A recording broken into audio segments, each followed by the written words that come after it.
The small assemblage of chiefs gasped in shock as Prince Adeyemi opened up the front of his trousers, baring his full naked frame as he chaired the meeting. What type of sickness is this? Everyone must have thought in their mind. Our crown prince. The young prince had been meeting with some of the highest-ranked chiefs in the kingdom, discussing the current war, the one his father, the king, was waging on the nearby Dahomey tribes. He looked to the side and saw the beautiful Madame Bimpe, a lady whom he had always had a big crush on.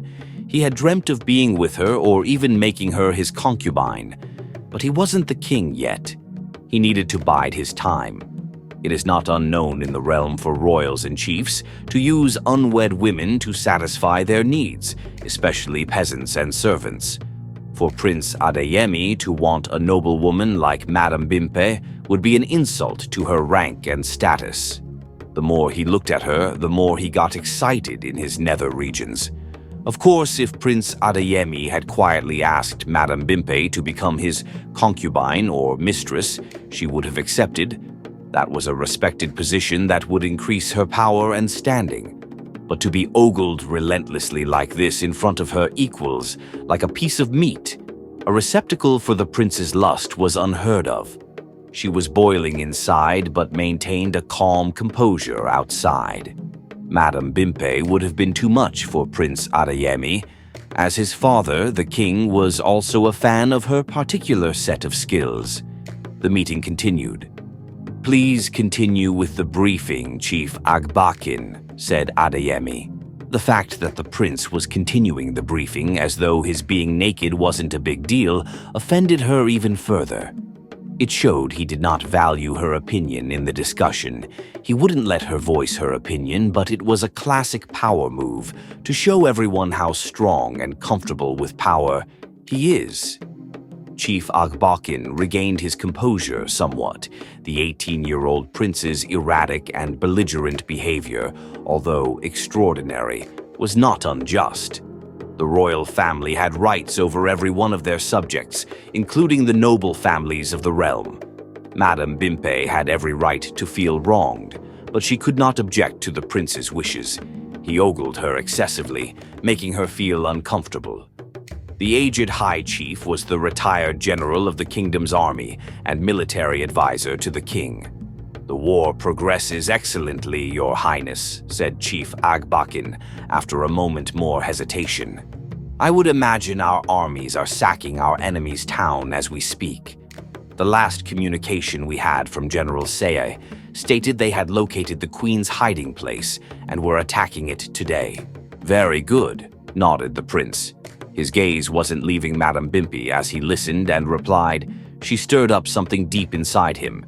He had always thought she would make a good concubine. How do you expect the battle to go? He was able to multitask between longing for Madame Bimpe and chairing an important war debriefing meeting with the high chiefs. Agbakin felt uncomfortable as he continued his presentation. "It may take several days and it will be a difficult siege, but the result is inevitable. We outnumber them almost 20 to 1. They will surrender." "Good," said the prince.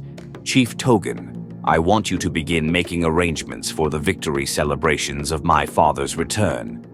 "Yes, Your Highness," said the fat chief. Adeyemi released glares would go back and forth, from the delectable Madame Bimpe to the remaining chiefs, then go straight back.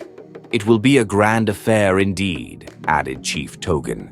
Suddenly there was a knock at the door on the war room's huge door. "Enter," ordered the prince as Bimpe shifted in her seat.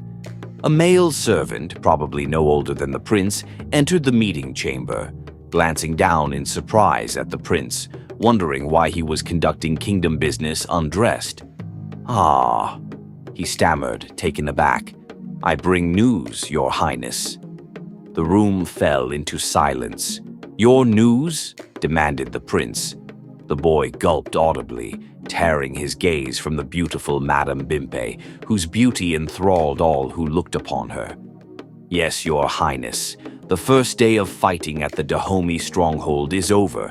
We hold the area in our grasp. General Seye promises our enemy will surrender within the week." The boy then paused, obviously not finished, but seemingly unwilling to continue. Madame Bimpe glared at the servant as if daring him to glance in her direction.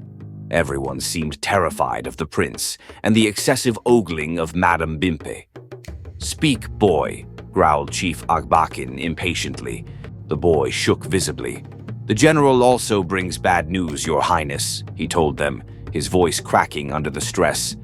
"The king has passed. He fell to Dahomey arrow to the neck."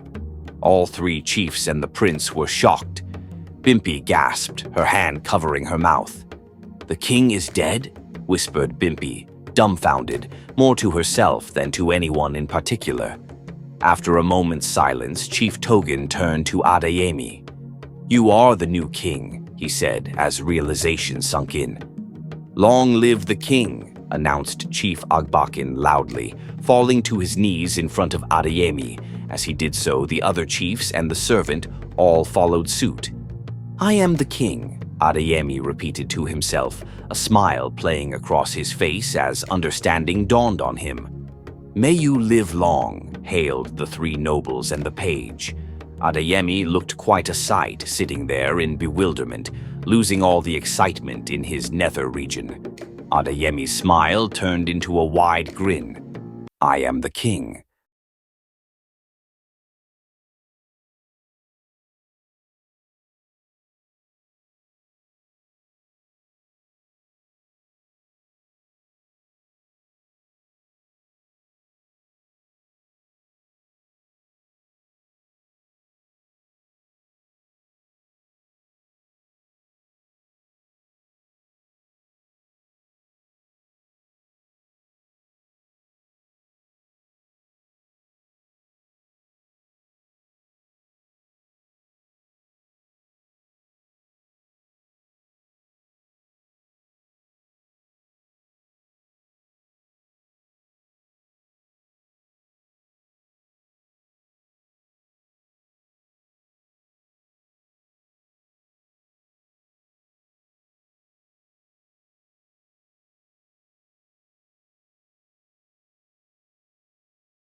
The boy shook visibly.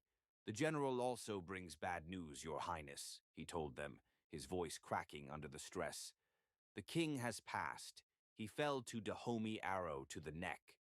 All three chiefs and the prince were shocked. Bimpi gasped, her hand covering her mouth. "The king is dead?"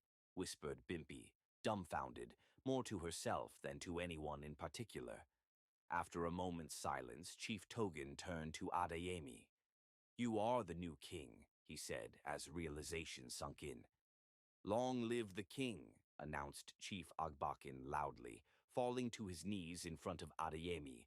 As he did so, the other chiefs and the servant all followed suit.